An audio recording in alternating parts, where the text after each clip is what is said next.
I've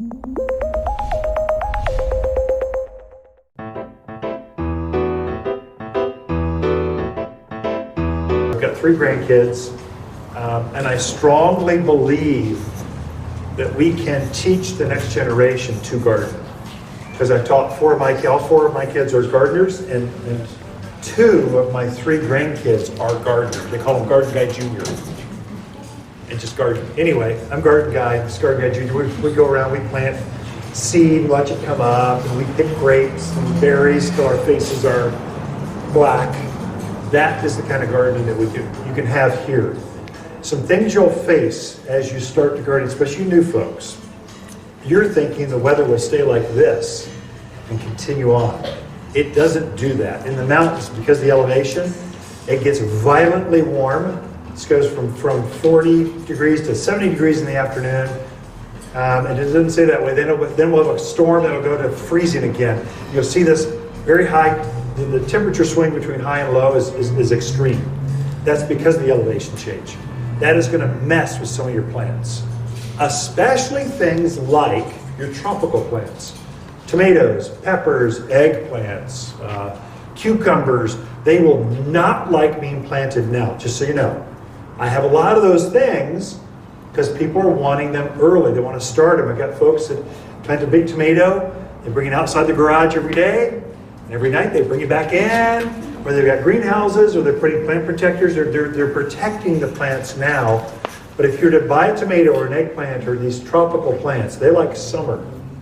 They really want to be warm. If you're outside at 2 o'clock in the morning and you're chilly, you need a jacket, so will that tomato plant. So you want to make sure they're toasty warm.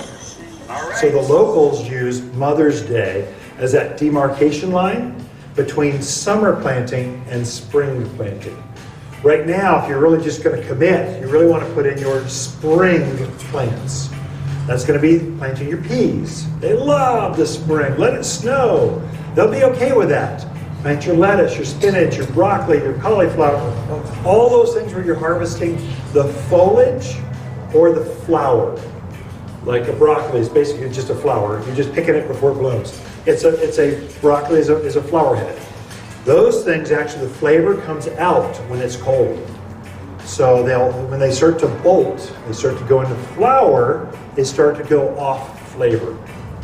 Now, this is 100 years of data. May 8th is actually the 100 years average is May 8th for Prescott, Arizona.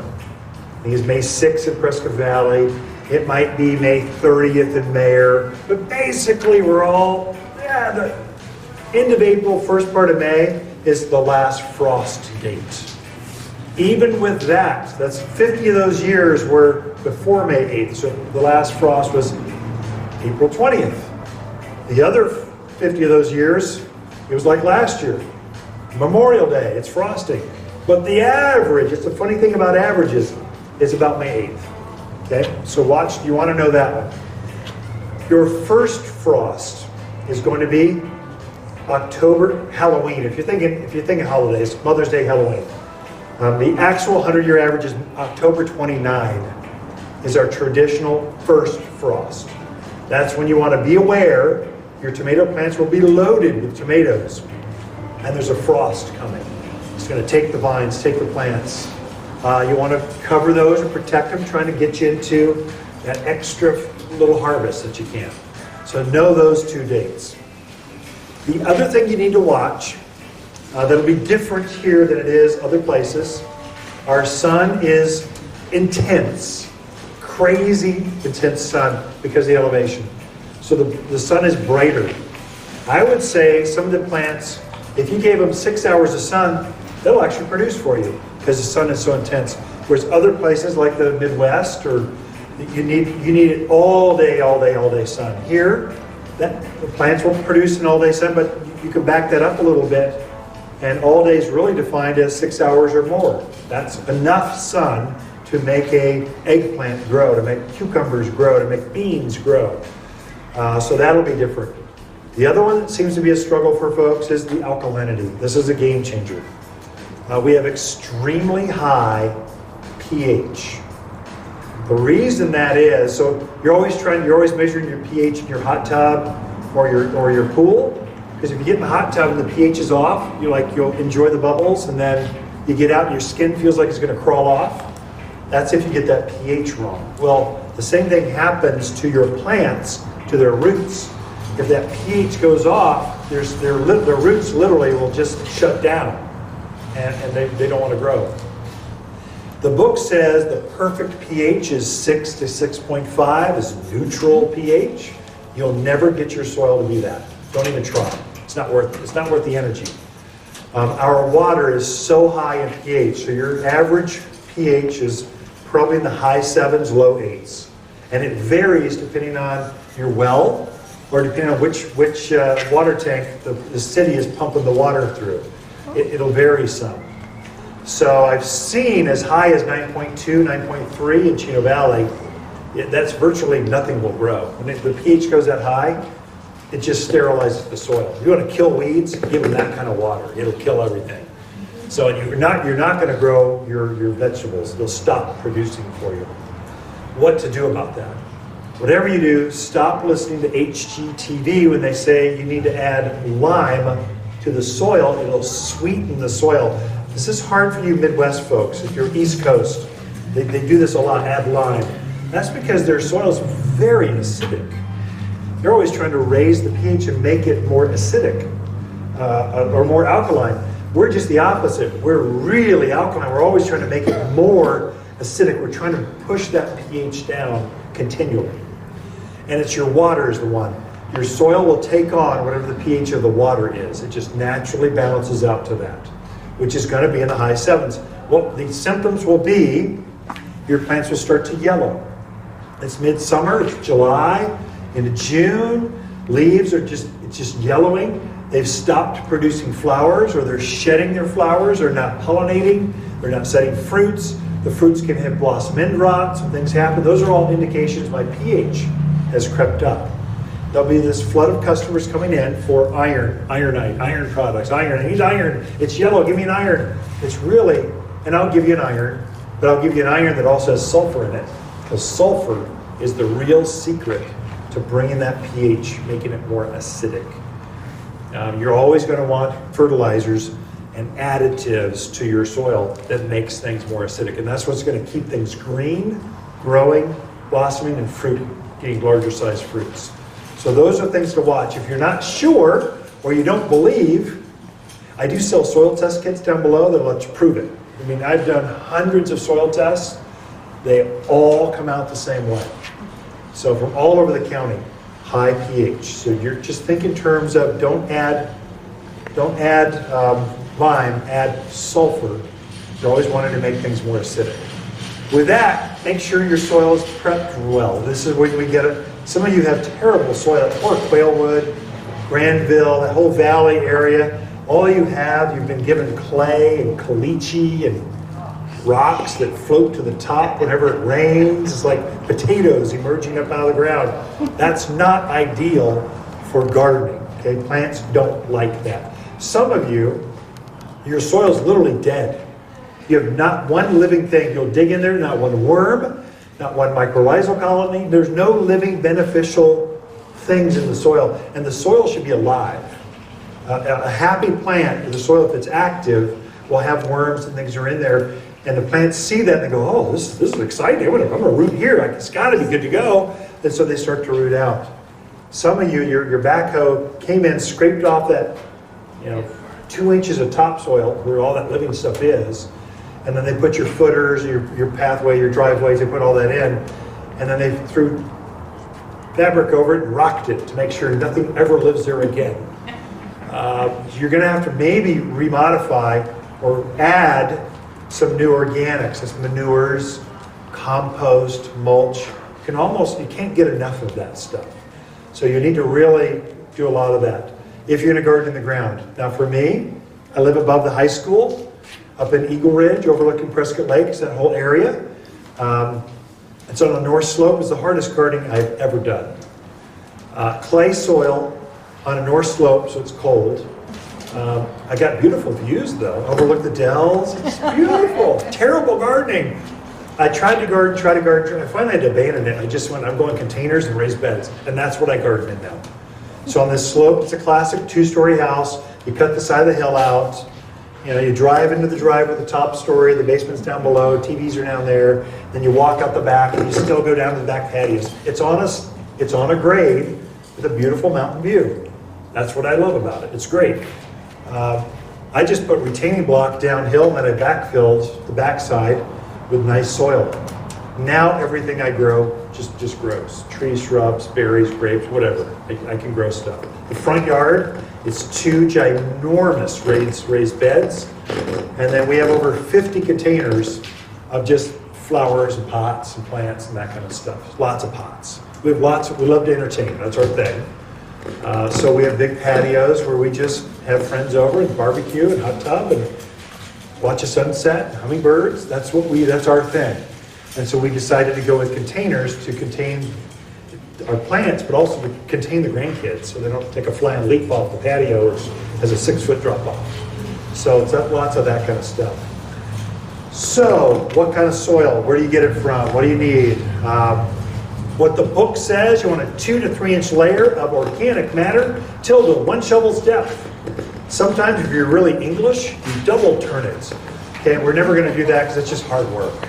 Just 1 shovel, just rototill once or 1 shovel's depth is good enough. I will add organic matter, usually manure. We make our own manure. It's deodorized. It's not gross and sticky, gooey, wet stuff.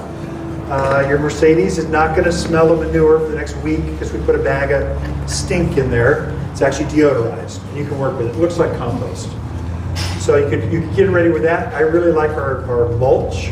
We make our own, source our own mulch. It's a local composted mulch. But you need some organics in there so the soil doesn't compact right back down. And so the roots can get out and mulch organic material. That's what's going to encourage the worms.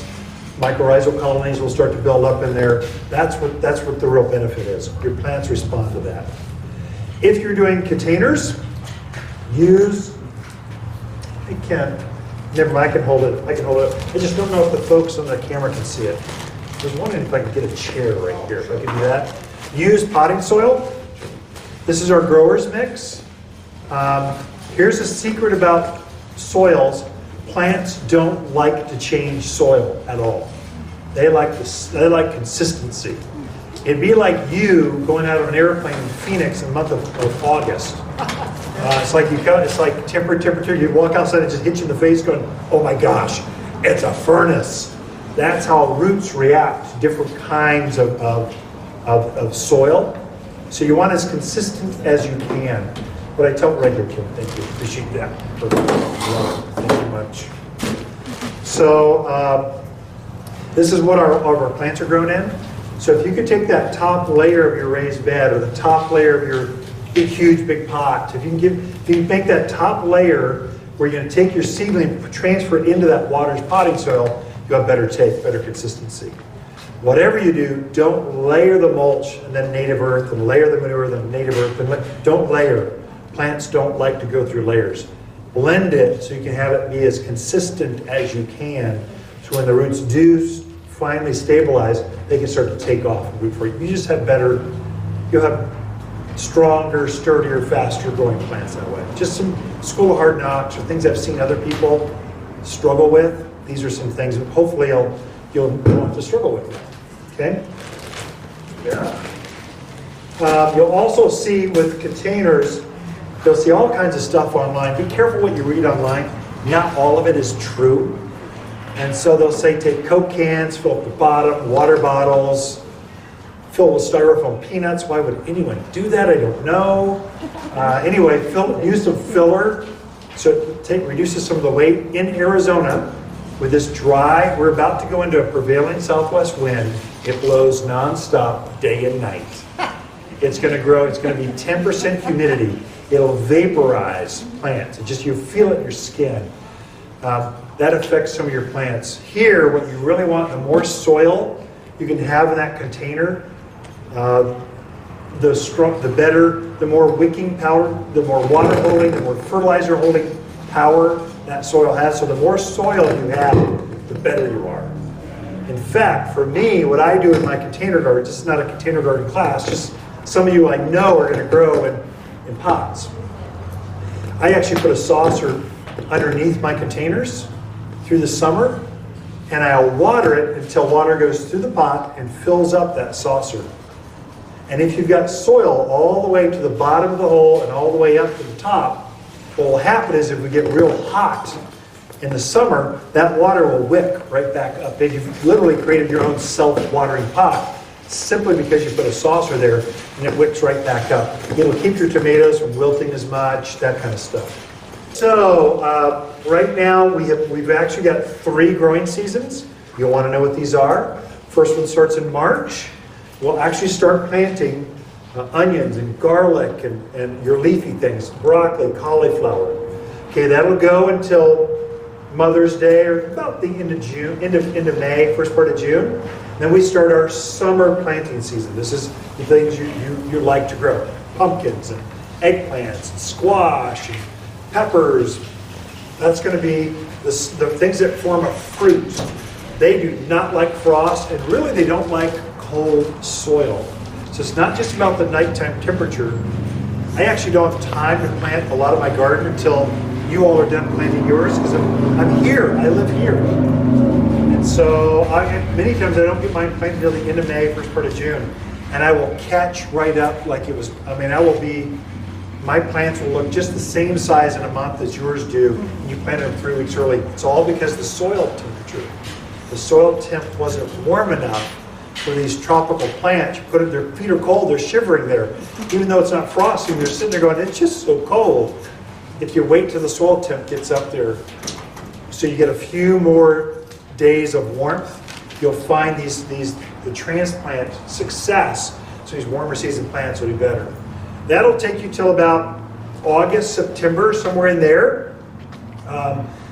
Then we have a whole other season of fall crops, which is basically the same stuff you planted back in March. It can also be planted, I frequently have broccoli for Christmas dinner. They like to be cold. The flavor is better when it's cold. Fresh Brussels sprouts, they melt in your mouth when you pick them in the garden. They prefer to be planted to have colder nights. So they'll like some 30, 20 degree temperatures. So that'll take you right to the end of the year. Kale, I've been picking all winter. I planted in October, and I have not had a week where I didn't pick kale. It's just, we're mild enough where we could just keep harvesting as long as you know which plants to plant. Unless you got a greenhouse, you're not going to be planting tomatoes and have them winter over for you. The frost is going to take them, okay? All right, we got frost dates, we got nutrients. What I do when I start to plant my plants, there's a couple things that I put down. One, I've prepped the soil ahead of time. This is fruit and vegetable food. So there's this big craze that's been happening. The Victory Garden has been, there's been an interest, resurgence in it. And I think it's our millennials. They really want to know where their food comes from. It's a thing. And they want it to be organic. Non-GMO, Heirloom, those are all, you can tell who you're talking to just with those 3 words. And so we came up with a pure organic fertilizer, mainly for the fruit tree, berry, vegetable stuff, herbs. This is purely organic. So meat meals, bone meals, lots of meals, and then it's pelletized so that it's easier to use and spread, okay? It's 6447. The reason we put a last number in there is we added a lot of calcium. We know you're going to struggle with calcium in your gardens. So we just made a fertilizer that just jacks the calcium up. What will happen is you'll have your tomatoes, your peppers, squash are all notorious for blossom end rot. It's where the blossom was touching the fruit. You'll get this black spot on the end of the fruit. That's called blossom end rot. Almost always that is because you didn't have enough calcium in your soil available for the plant. If we're making a food for us locally, and we know that's a struggle, why not take care of that in the food? So we made this food for that, organic with lots of calcium. I'll put that throughout the whole bed, and I'll plant my plants. I'll even sprinkle some on top. As I'm planting my plants, especially things that blossom and rot, I will add, I'll dig my hole, and before I plant the plant in there, I'll sprinkle a little bit of calcium nitrate in the bottom of the hole. I'll backfill just a little bit of dirt on it. I plant my tomato or my pepper, my cucumbers, or whatever it is. And so the roots have to grow through this calcium. And calcium does more than just blossom end rot. It brings out flavor, creates larger fruits. It'll create more fruits for you. There's a lot of benefits with calcium. Much like you take calcium supplements, plants need that too. So the calcium nitrate seems to help my gardens. Helps mine, I think it'll help yours too. So my name's Ken. We're just like neighbors, friends, talk over the back fence. This really works for my garden. I think it'll help you all out too. Those are a couple things that'll help you. All right, so let's go outside the box. Well, let me tease you first. Yeah. Thank goodness I put a grow of big tomatoes in last fall. We did not know this was coming. We just thought a lot of people travel so much here that if they go on that cruise ship and they miss 3 weeks, 6 weeks. I mean, I had a customer come in 6 months on a cruise ship going through the southern whatever. So this is a travel town. Well, when you come back, I wanted you to not have to catch up. Just here, instantaneous. Just tell your neighbor you got in yesterday. Oh yeah, I picked my first tomato. How was yours? This is why we grew these. But what we're finding is a lot of folks are buying these, not traveling. They just want bigger, instant vegetables. And so these we grew in this pot to stay in the pot. You would not have to plant it. Now for me, I'm going to take a couple of these home because I got a radio show. I write a weekly garden column. I have to brag. I have to be one of the first people on the radio going, I just picked my first poblano pepper. It's really good. Oh my gosh. We grilled that thing up and stuffed it with sausage. It was so good. How are your peppers doing? How are your tomatoes? I just picked my first one. The cherries are coming out. They're sweet. Oh, they taste so good. How are there's some of this bragging right with gardeners, especially if you've got a radio show. And so I'll plant a few of these, not all, not the entire garden, but a few of them. And I'll just take it off the pot and I'll just plant it right in the ground in my raised beds. We have a whole series of pots that we put together that are made for planting a tomato. So you don't want this ugly thing to be on your deck. You can put it in this and it would instantly go the season right here in this size pot. This would be the minimum size I would grow a tomato or pepper. I grow generally myself in bigger sizes. In fact, one of my prettiest pots, it's a square pot about this big, what is that, 20 inches or so, stands about this tall. It's a big pot. It's ox blood red. I mean, it's a piece of art by itself. What I do is I'll plant a pepper in each corner, so 4 peppers. I'll mix it up. I'm a salsa gardener. I love onions and peppers and tomatoes and cilantro. That's what we do. That's because I like that. And then I don't just like, peppers are pretty by themselves, and it's a pretty plant, glossy leaves. Do I have a pepper up here? Yeah, right here. This is a pretty plant. When you put the fruit on it, it's even prettier. This is a jalapeno, right? Yeah, jalapeno pepper. And so it's just a pretty plant. I got 4 of these.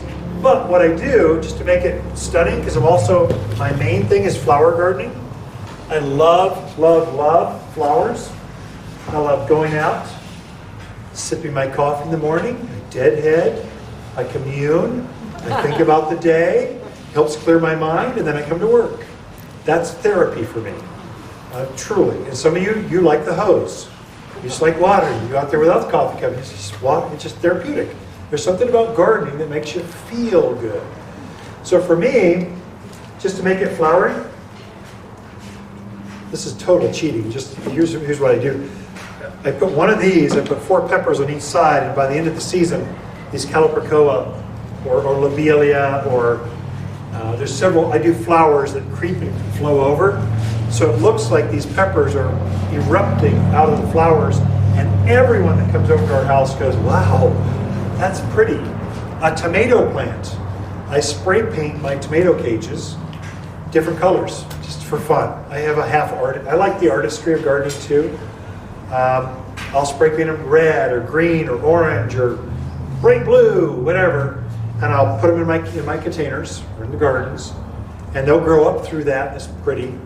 But there's something magical about a tomato with a pretty cage at your front door with tomatoes on it that just people go, wow, that's a neat idea. I think we can get out of the idea of what your grandparents, they had to be lined up in the gardens, marching through the yard like soldiers. That's the way you vegetable garden. I don't think we can break the rules now. Generally we use square foot gardening here, high density. So we get smaller spaces, or it's just too hard to dig up that much of the garden. Chino Valley, you folks are different. You've got big properties, huge wells, and tractors. That's cheating. The rest of us at city dwellers, we do containers and raised beds, and it's a little more laborious. But that's a pretty, you can think outside the box. I just want to let you know, the flowers do one of two things. It's pretty, and then it also attracts the pollinators. It brings in the bees, butterflies, and moths, and attracts them. And so what I'm doing, you always hear marigolds, number one thing, use marigolds. They're pretty, they'll repel bad bugs. Well, that's good, but they aren't really a pollinator. I mean, you don't really draw the bees in with these. But they do repel aphids and thrip and ciliads, some of the bugs.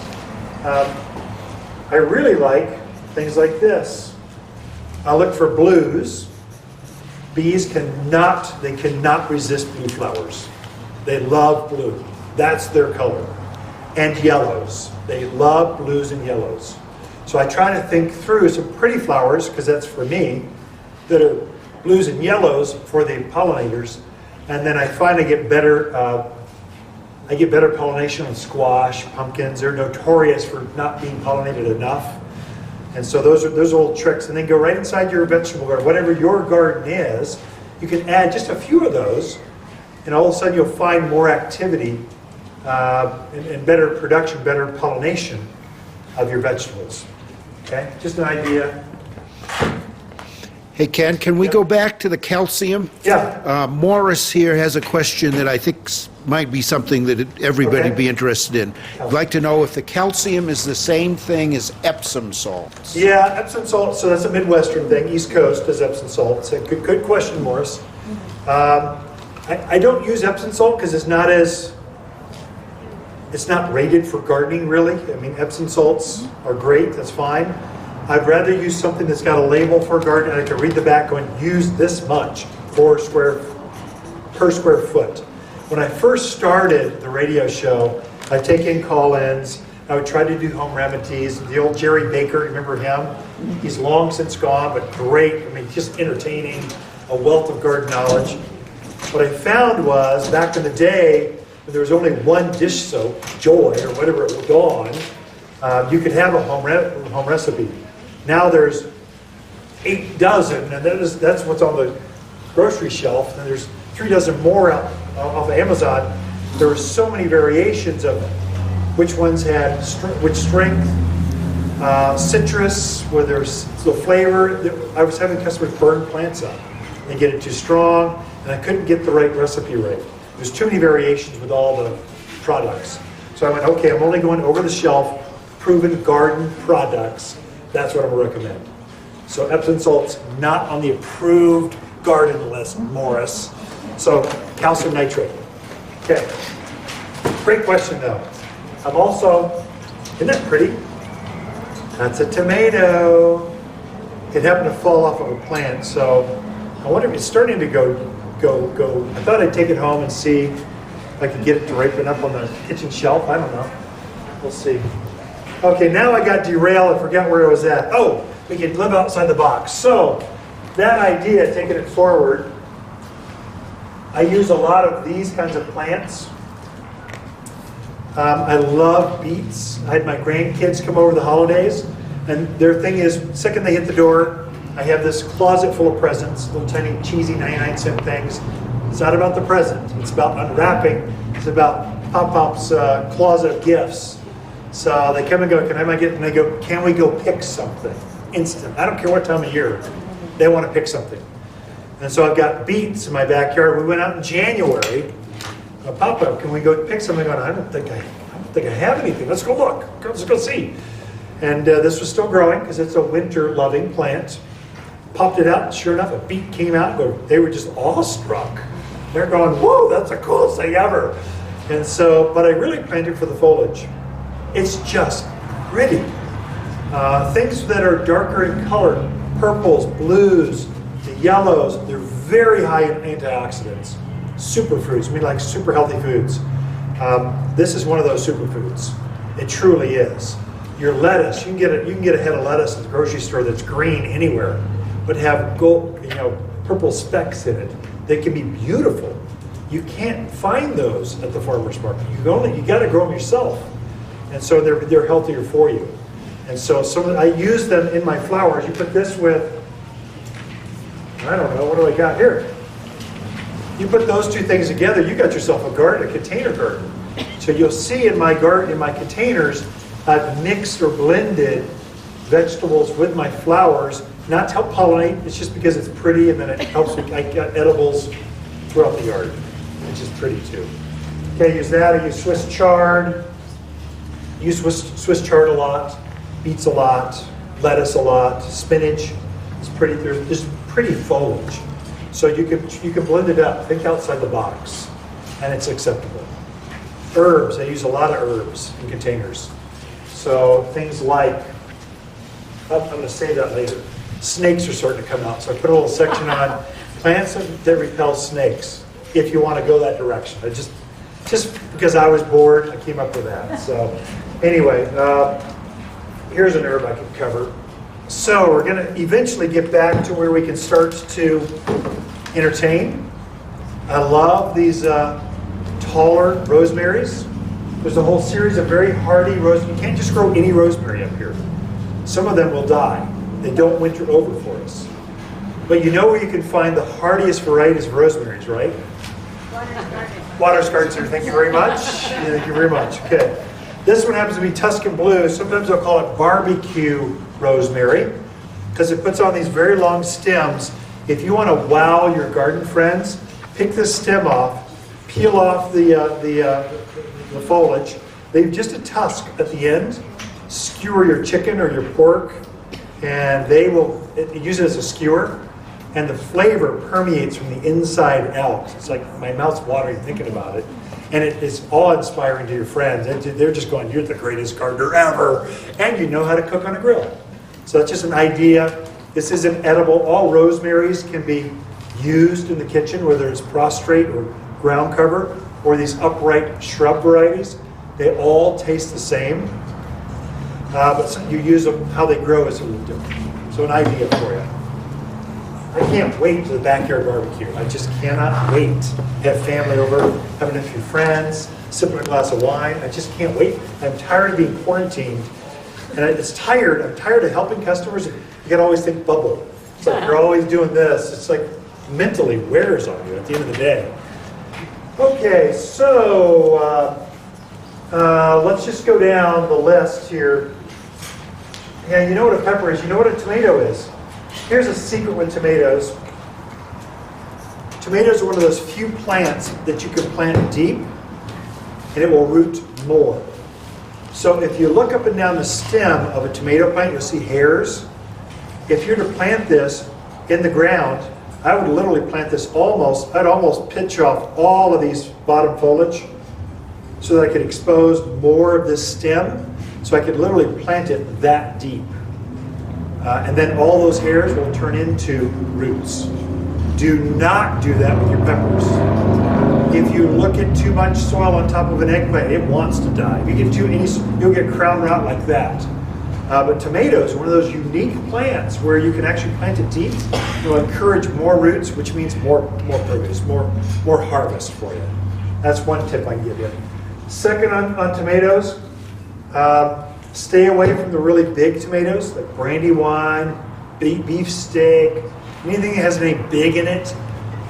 Here, because the nights are so cold, they just don't produce. I mean, we're notorious for it's almost the first frost date, October, about Halloween.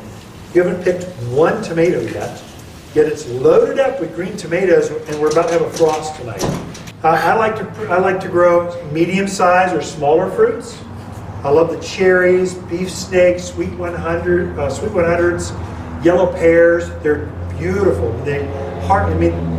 Half of them don't even make it in the house. They're just so sweet off the vine. I'm eating them right there. And then I like the medium-sized fruits, early girls, because I'm a salsa garden. I like that tangy acidity.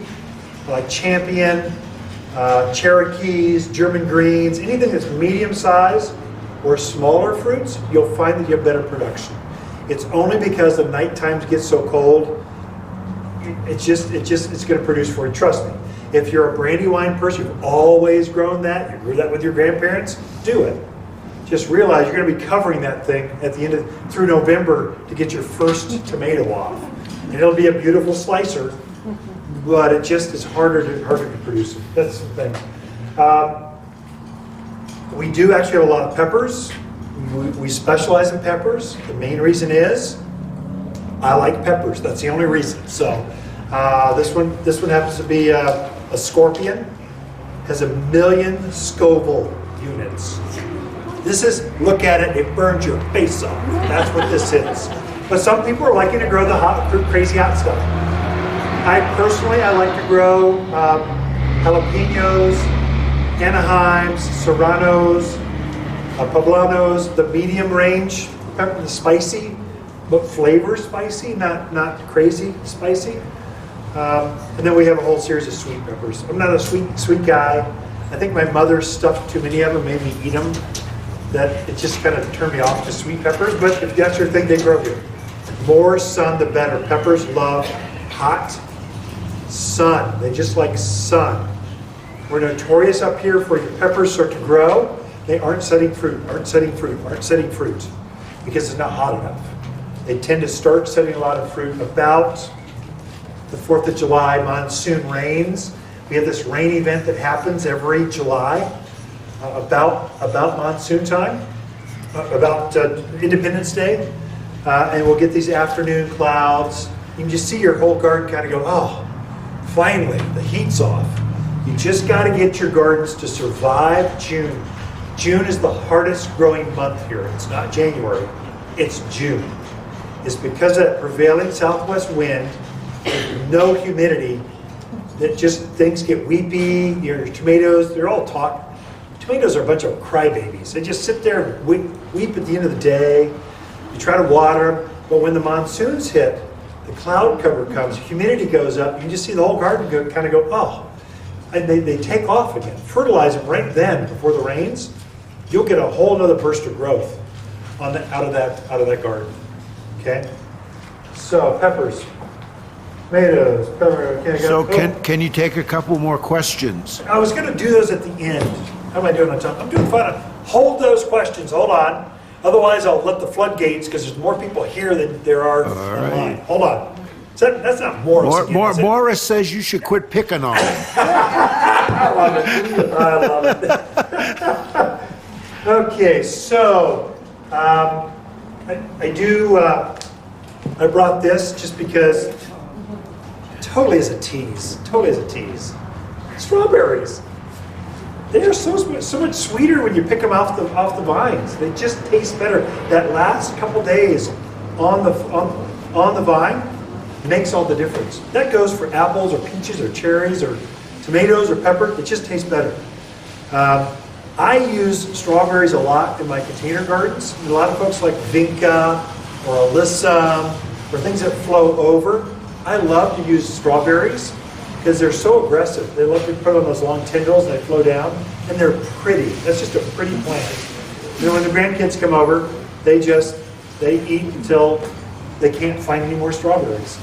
And I've got a black lab here. His name's Vincent. Sometimes he'll free roam and greet people. He lives for strawberries. That's his thing. If he could go off all meat products and just go strawberries, he would do it. He just loves it. So he rummages through my backyard strawberries. I'll give her strawberries. We can think outside the box again. Strawberries do very, very well here. Very well. So do artichokes. Oh, I broke it. Dang it. This is for you. Artichokes are a perennial. They're going to come back here. You can throw it on the ground. Throw it underneath the table. You're fine. Or whack him upside the head, will you? Anyway, perennials they come back every year. Most vegetables are annuals. They're going to grow for the season and die at the end of the year. But they produce like crazy. This one you want to put it out in the full sun where you don't have to rototill, get around the roots, that kind of, leave it alone. And so this would be good down the driveway, next to a wall, radiant wall against your backyard or against the house. That's where artichokes are going to do well, and they actually do produce artichokes. So, okay, yeah.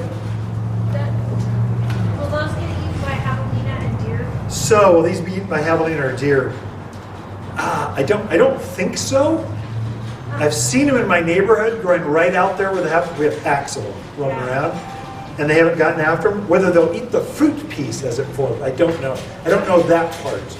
So I would not trust a javelina. Don't trust them. Don't trust rabbits. If you like it, they like it. I just wanted to bring it. You can have some perennial. The Californians, they love artichokes. Personally, for me, please don't invite me over and serve artichokes. I won't like it. I won't eat it. I do grow artichokes though because it's such a pretty plant, and I let the fruit actually go to flower. I don't harvest it. It's sacrilege to some of you, I know, but it's just such a beautiful plant. It looks like a prehistoric. Looks like it should be roaming around with the dinosaurs, and it's great on a patio in a southwestern kind of mocha kind of pot. It's beautiful, and so I'll let it go into that blue flower and just let it bloom. I just enjoy it. And my mouth is not watering thinking about artichokes. Never. I just don't do that. Here's another little secret like that. I do use a lot of, this is scented geraniums when you you touch the foliage. So because we like to entertain, I'll plant this in a pot. This turns into a plant like this. You don't plant this for the flowers. It does flower some, but I plant it for the fragrance. And I put it where people brush up against it as they're on the backyard patio, getting another burger or whatever. And then right before the party, or if you're going out to sip some tea or watch the hummingbirds, if you take the hose and you hose down the foliage, it'll release the smell and it repels flies and mosquitoes. It does a pretty good job with it. And so I'll put that in my entertainment area. It just doesn't pertain at all to vegetables, but it's what I do. It probably would repel negative insects around the vegetable plants too, but I do it for me. But it's pretty, it's impressive when you go, oh, that smells so good. Yeah, I know, it's a scented geranium. I sell them over at Waters Garden Center. You should come in, Morris, and get one. Now you're on my list. You better say hi when you get in here. Morris says he's going to get a truckload of Epsom salt and have it delivered to your house. That's great. Lavender. This is Spanish lavender. This is the one that they take the pictures of, put them up in front of magazines. It's not really the edible one. It does have a foliage, has a fragrance. You make potpourri out of it. Really, it's the Provence, the French lavenders, or the English lavenders. Those are ones generally you would use more for medicinal, or this one's just pretty. It's just pretty. Bay laurel. It doesn't grow up here. You can use it as a houseplant real easily, though. It's a slow grower, easy to maintain, evergreen. I have grown it as a perennial down in Skull Valley, so probably Spring Valley, probably areas of Sedona, those areas, you could probably grow it just fine. It would come back every year. Here at this elevation, the 5,000 plus, probably not going to winter over very many years for you, but you put it in a container, bring it indoors, or it might even stay in the container outside next to a wall, where you get your house throws off a surprising amount of heat. So it could do there. This is a zone 8 plant, so it's borderline. I've got several zone 8 plants, palm trees and olives, some funky barrel kind of cacti that I keep outdoors because I don't have enough room in my house. That I've been able to get them to winter over. I've not gone through a sub-zero winter yet with them. That's the test. We go sub-zero about every 10, 12 years. Where it really kills off. I mean, all this borderline stuff gets obliterated.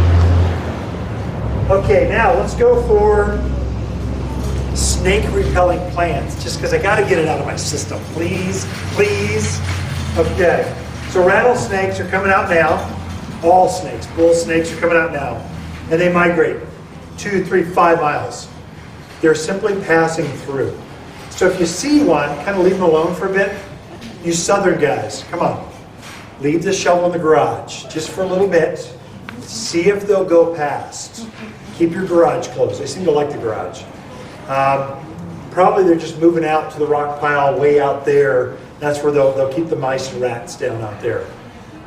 Generally, I'll leave them alone. If you're really terrified, I do sell a snake repellent. It's made out of herbs, and they won't cross that line. So you put it around the fence lines, that kind of stuff, and they'll kind of come up, they'll taste that, go, ugh, I'm going over here.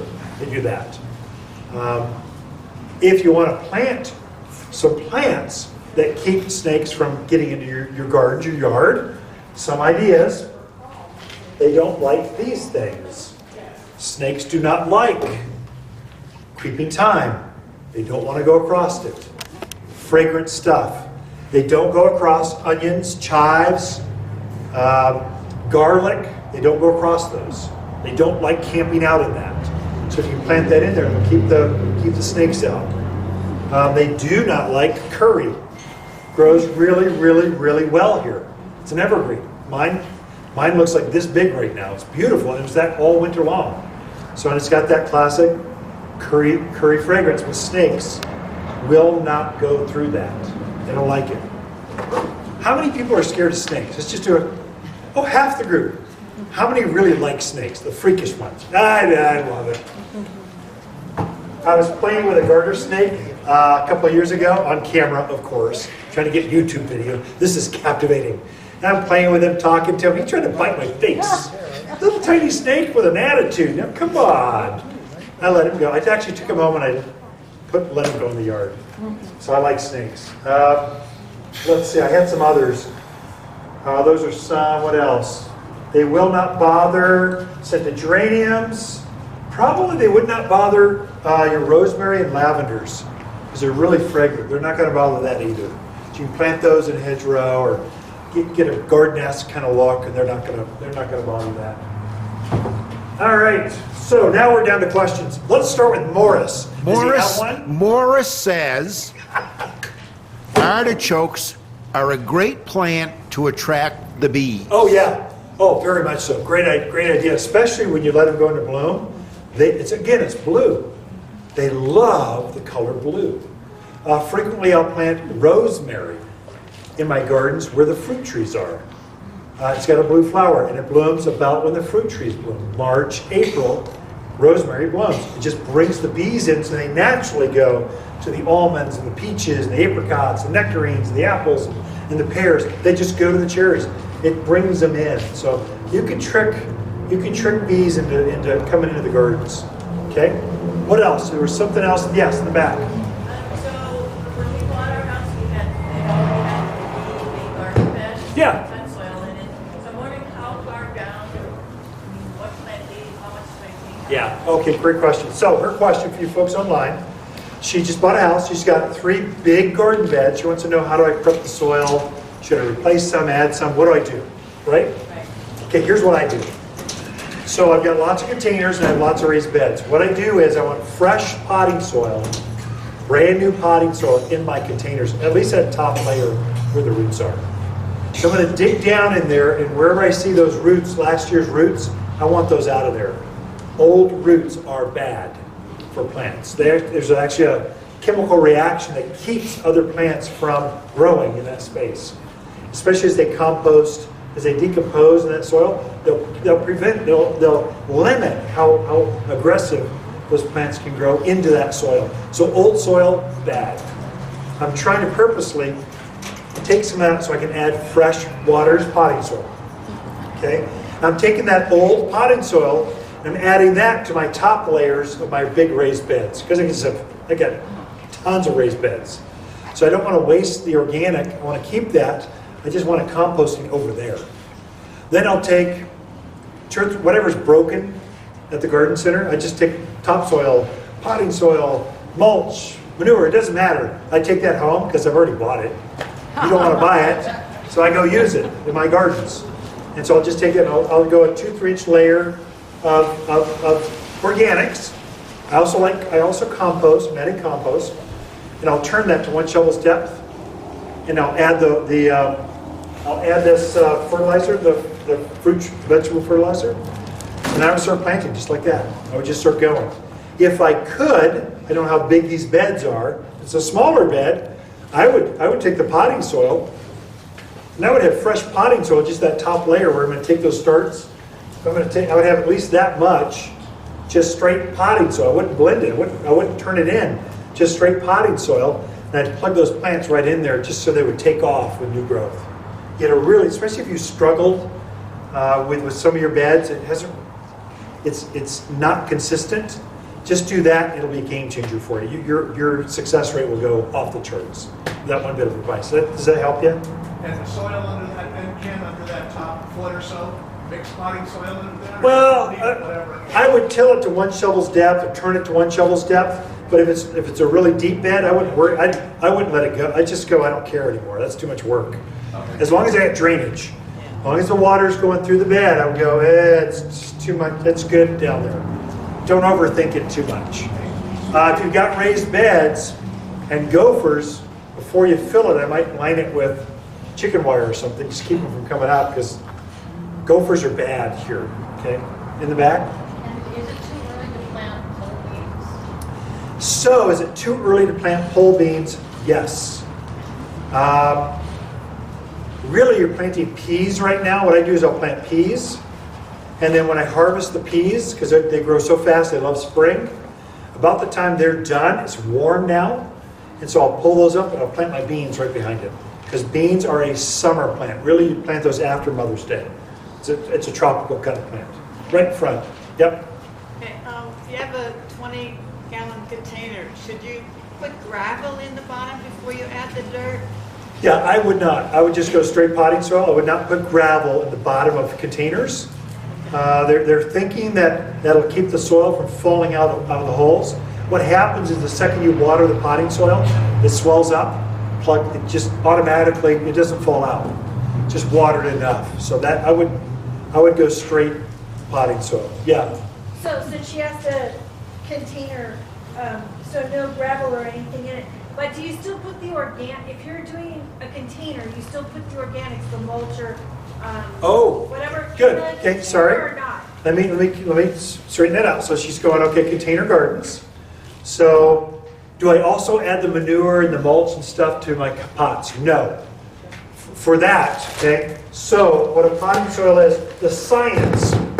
So my grower spent probably 3 or 4 years.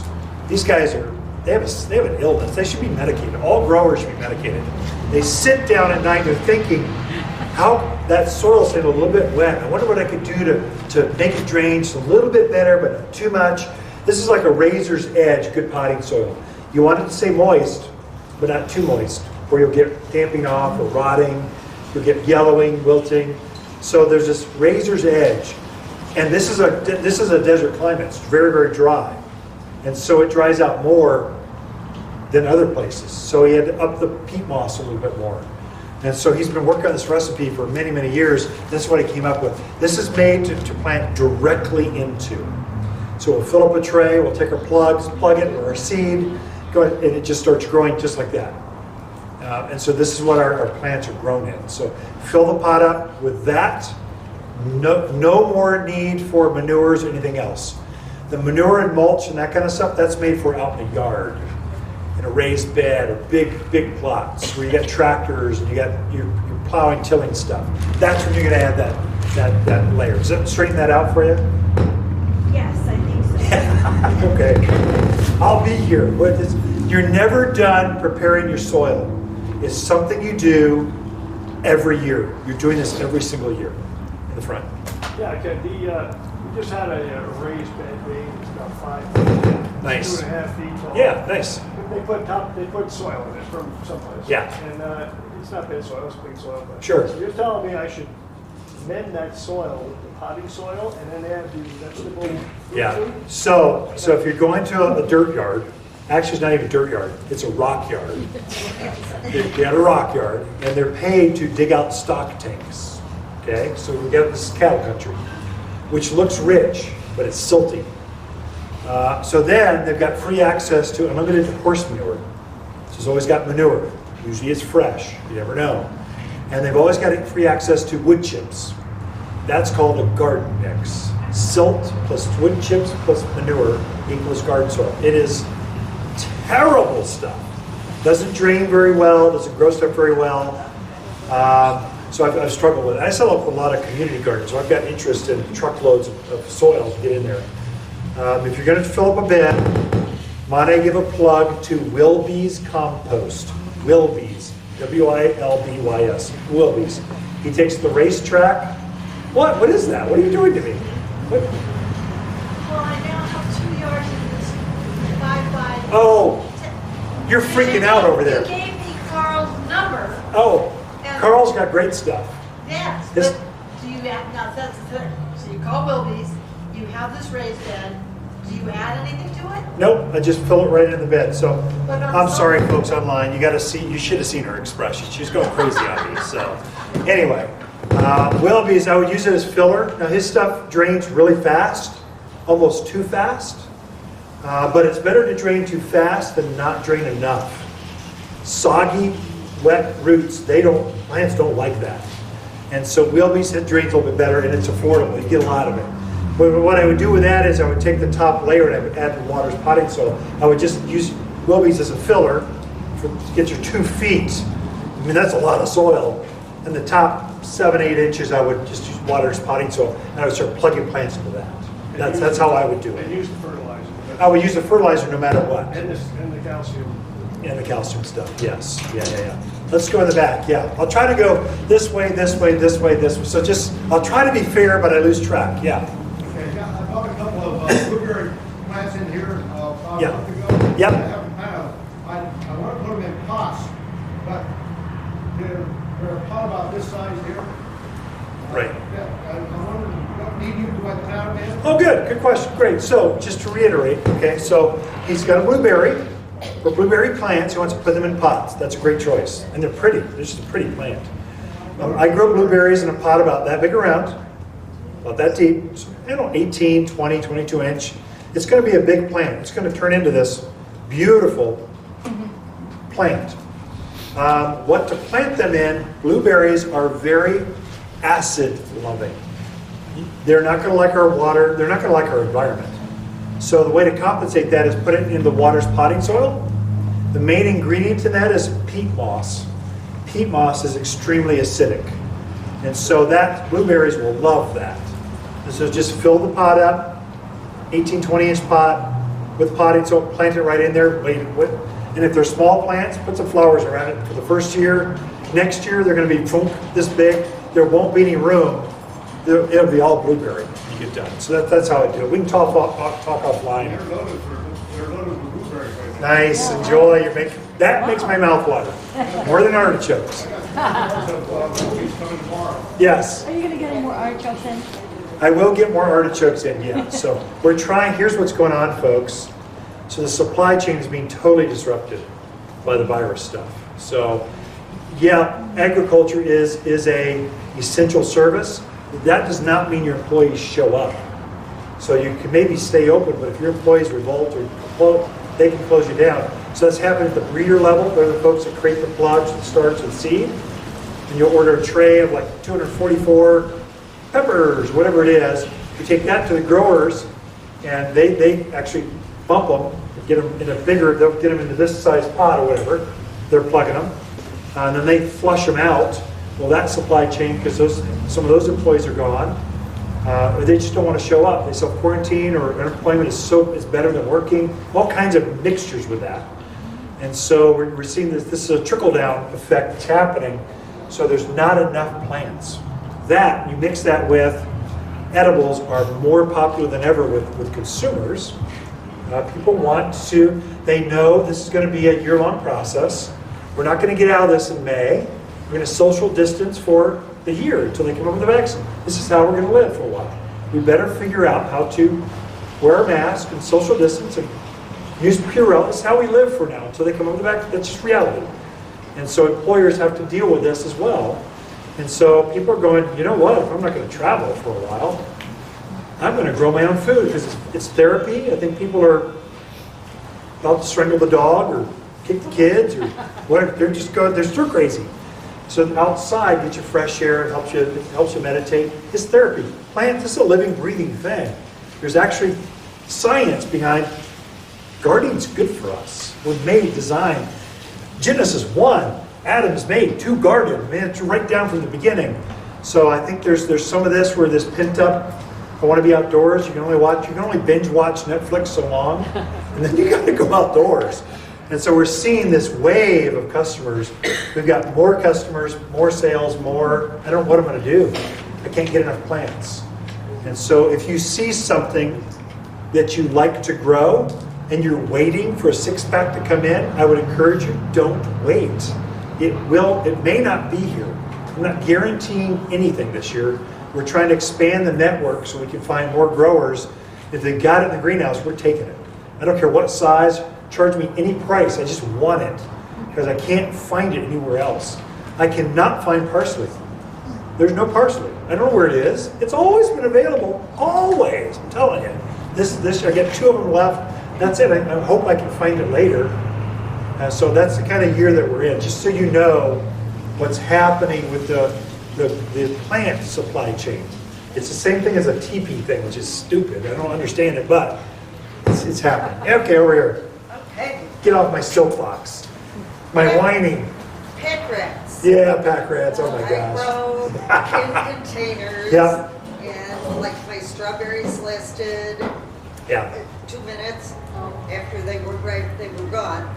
So what do I do about those? So pack rats, question is pack rats, what do I do? Now pack rats, I'm a southern boy, okay? So deep southern roots, and in the south, all rats should die. That's it. So they deserve to die. If they're picking your strawberries, you should kill them. They deserve to die. I have a trap line in my backyard. So in the front yard I use bait, because the dogs aren't out there. In the backyard, the dogs go out there. And I've been married 33 years.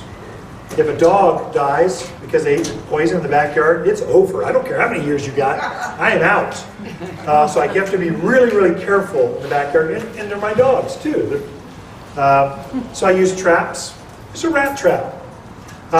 Rats cannot resist pumpkin seeds. They love pumpkin seeds.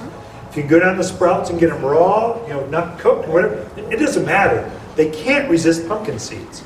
So I just made a little bit of pumpkin seed in there, and then every week I have something. So 2 weeks ago, I caught 2 rats in my 3 traps. This week, it's not rats, it's voles, so a little field mouse. They seem to pulsate coming out of the nest. I think mom's kicking them out now. So they're going, okay, I've had enough of you, get out of here, go find your own way. Because the rats are really young. You get this beautiful coat on them. But pack rats they're bigger rats. They're like rats the size of cats. They're big with a big long tail. The males can get quite big. And so they can be a real, and they can crawl in and get around anything. They love to build in your nest inside your grill, your RV, that cabinet that holds the backyard furniture pads. They love those areas. Well, I'm not going to spend $500 on new sofa pads from backyard, whatever, and the rats go eat them up. That's offensive to me. And you're going to be at high risk, you and all your kin. I'm coming after you with that. In the back, anything? Getting close to anything online?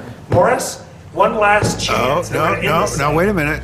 No, Diana says, or asks, can milder peppers take on more heat if they're planted next to hotter peppers? So, okay, great question. So, for in the back, so Diane's asking online, peppers, can they gain heat if they cross-pollinate with a hotter pepper? Yes.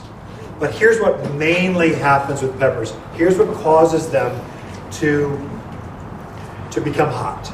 If peppers get stressed, they become hotter. So if they get water stress, the main thing. Here's the best time to water your plants. Let's just get this out of the way. Better to water very early in the morning. Like I'll have my irrigation come on at 4, 5, 6 o'clock in the morning. Everything is hydrated before the heat of the day.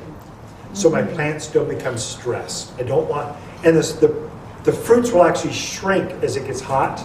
They'll actually shrink on them. So I'm trying to plump them up in the morning. It's just more efficient in watering. It's better for the plants, they're less wilty.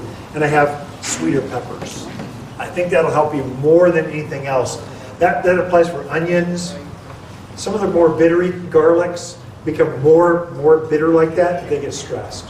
So water in the morning, before 8 o'clock, before 7, real early at dawn, that's going to be better for your plants. For goodness sake, do not water at night. You poor Phoenix folks. You're not living 10 miles from the sun anymore. It's not going to be 110 at midnight. Here, what happens if you water at night, the plants will stay wet. That is not good. So what will happen is the foliage will stay wet, and now all of a sudden you get mildews and leaf spots and all this kind of disease stuff because they stay wet in the evening. You really want those plants to be dry as we get into the dark, into the after hours. It's important. Otherwise, I'll make a killing on you off of bug spray or fungal stuff.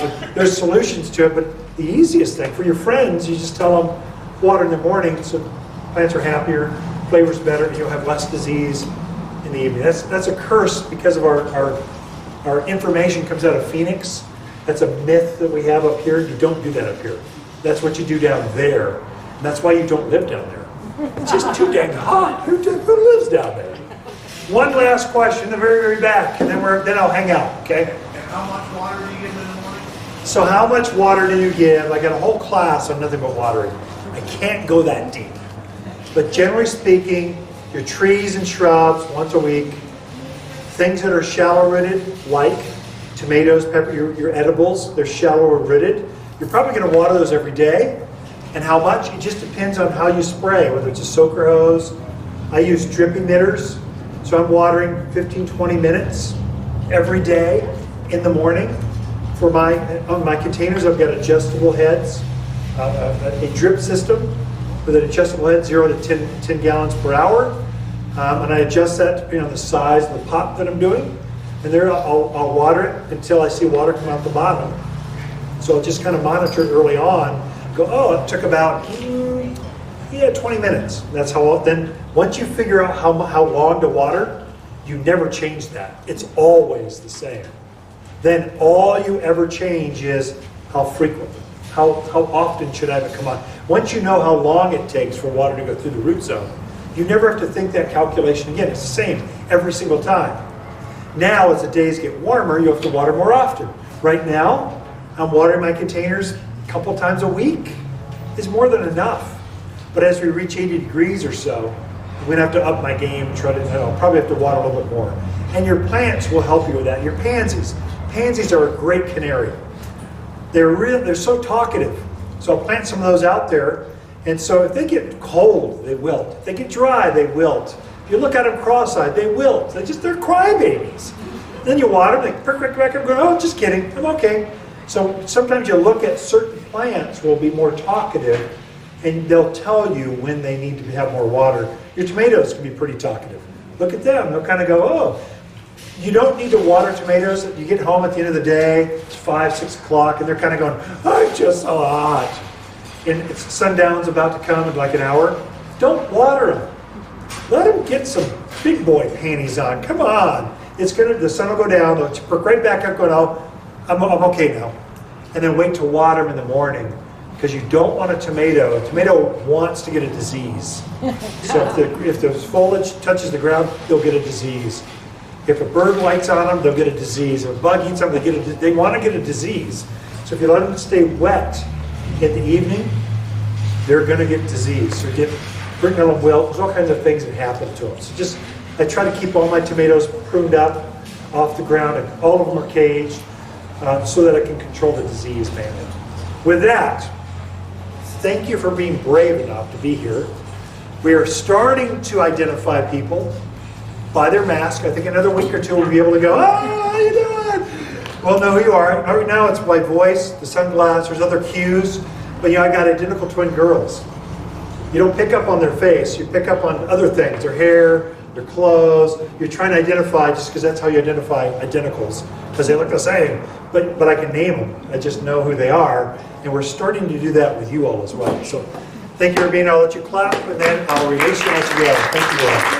Thanks for tuning in online, Morris.